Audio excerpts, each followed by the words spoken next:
Welcome to the Project Zion podcast. This podcast explores the unique spiritual and theological gifts Community of Christ offers for today's world.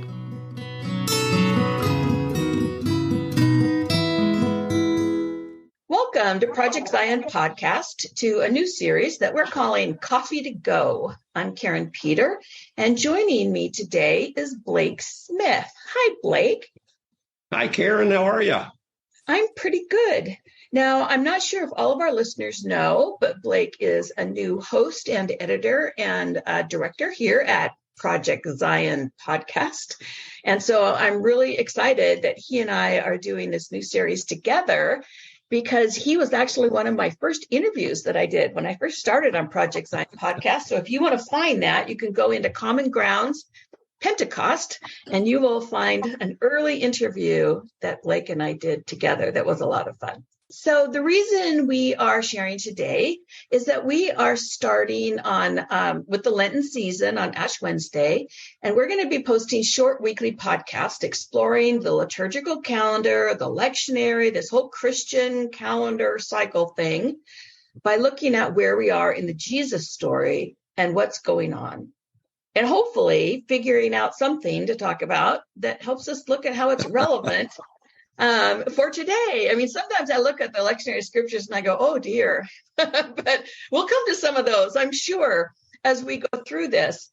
We're going to try to stay with the year A scriptures for the rest of this year. And then maybe when we hit Advent, we'll switch with the rest of the world into the year B scriptures. But for now, we'll stick to those. And we're going to see kind of what we can find in looking at the liturgical calendar and the lectionary in this way. And I know for me, I'm really interested in exploring a little bit more about Jesus than what I learned as a kid, and maybe what you learned as a kid, Blake.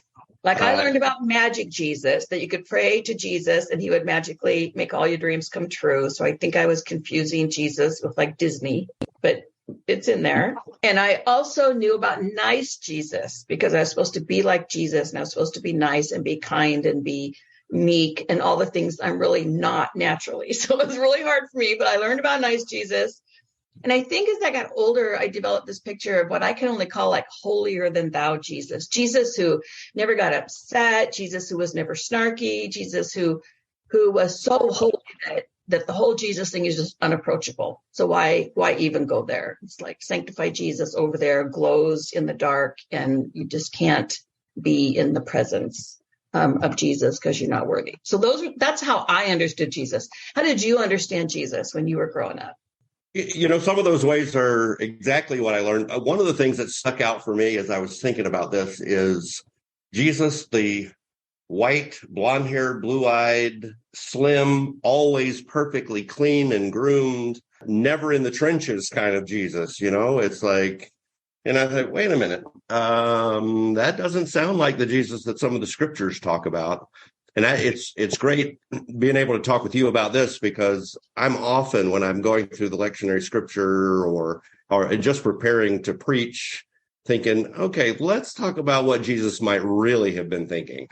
Excellent. They might have written this, but what was Jesus really thinking? Oh, if he was fully human, then there had to have been some moments, you know? Yeah, fully human, fully divine. We focus on the fully divine and we forget the fully human. Absolutely. Absolutely. All right. So we'll explore a little bit more about Jesus than maybe what we think we know about Jesus. I also, I think one of the other reasons we talked about doing this series is that there are a lot of people, a lot of our listeners, who are not totally thrilled with religion, or maybe just not totally thrilled with traditional church, but people are still interested in a spiritual connection with God. They still want to know if Jesus has value in their life and their faith journey.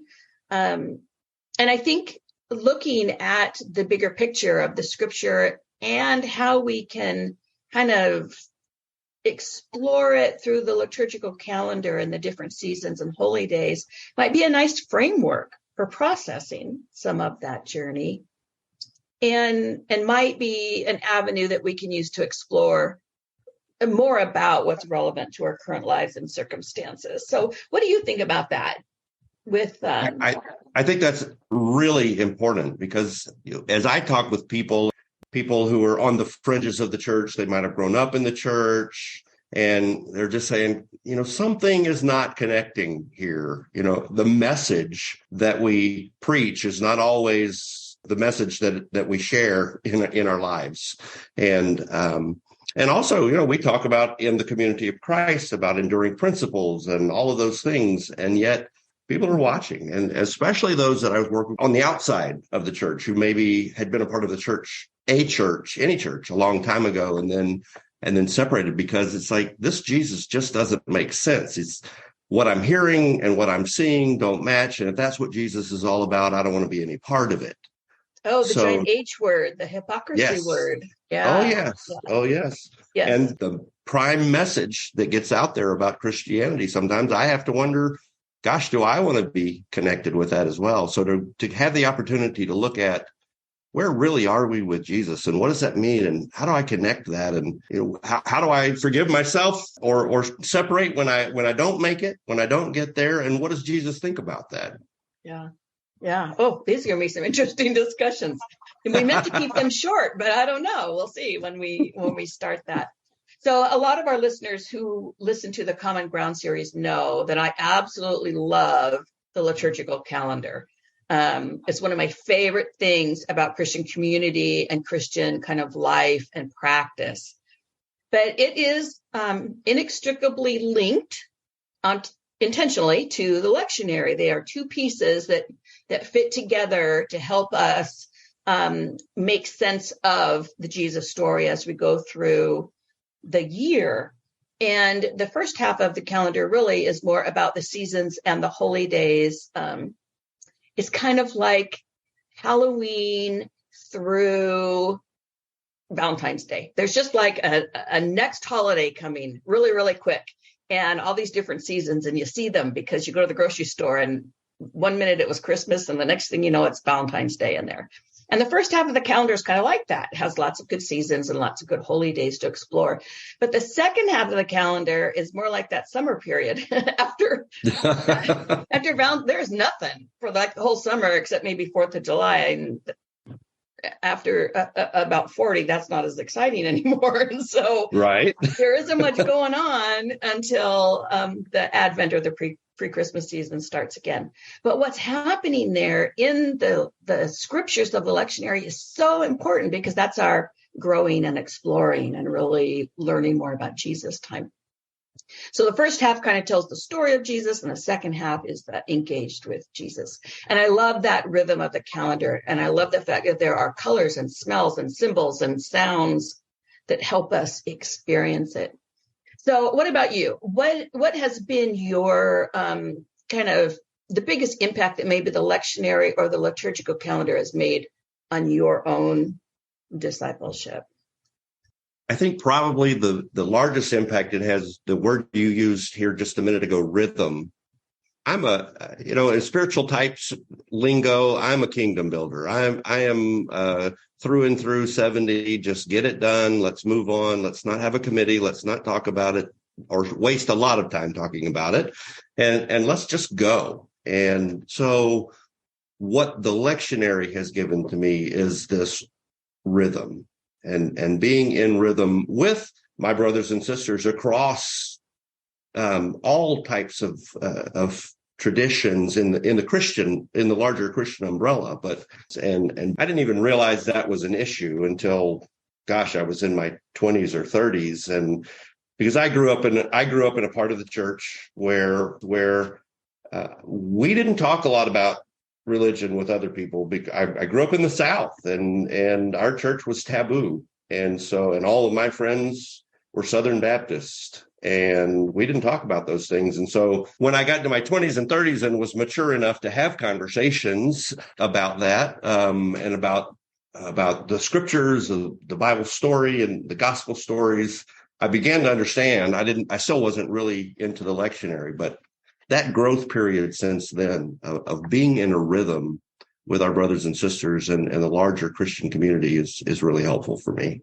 Yeah, that whole community, blessing of community, not just within Community of Christ, but how we stand arm in arm with traditions across the Christian spectrum. So we're going to try to offer little bits of things in these episodes. So we'll look at the lectionary scripture each week, and we'll try to give a little bit of information on what season or holy day we're talking about, as just so we kind of understand where we are in the whole Christian calendar. And then also we'll have some ideas for experiencing the story of Jesus, not just learning about the story of Jesus, but what are some things we can do during the week that help us really live into one of the messages or ideas or concepts that come out of the scripture. And then we also want to ask some questions that you can ask yourself for reflection, or maybe questions that you want to discuss with someone else. And we think that will give us an opportunity each week to kind of build as we go through the Christian calendar and kind of see where these discussions take us. So anything you want to add to how these might look as we go forward? I think the only thing that I would add, we're very intentional about the name of this series, Coffee to Go, because we do intend for it to be something that you can take with you and use. I don't know about anybody else. I don't know about you, Karin. I mean, often when I think about the sermons that we hear, the things that we hear in church, it's just rarely do we get an opportunity to just say, okay, let me sit with this and let me figure out, what does this mean in my life? Not just as a Christian, but me individually and the environments that I'm in, the people I'm engaging with, and what does this look like? And so being able to walk that honest journey with Jesus and say, okay, well, it looked like Jesus was just like you said earlier, just a nice guy.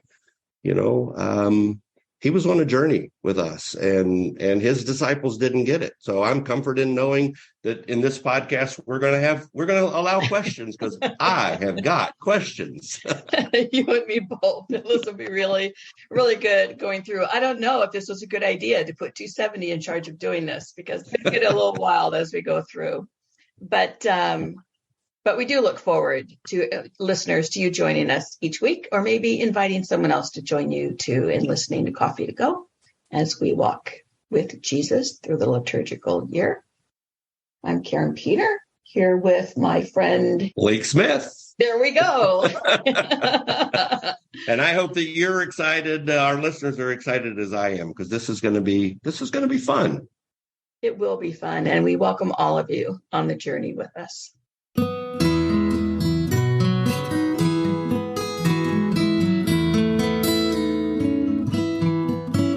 Thanks for listening to Project Zion Podcast. Project Zion Podcast is a ministry of Community of Christ. The views and opinions expressed in this episode are of those speaking and do not necessarily reflect the official policy or position of Community of Christ. The music has been graciously provided by Dave Hines.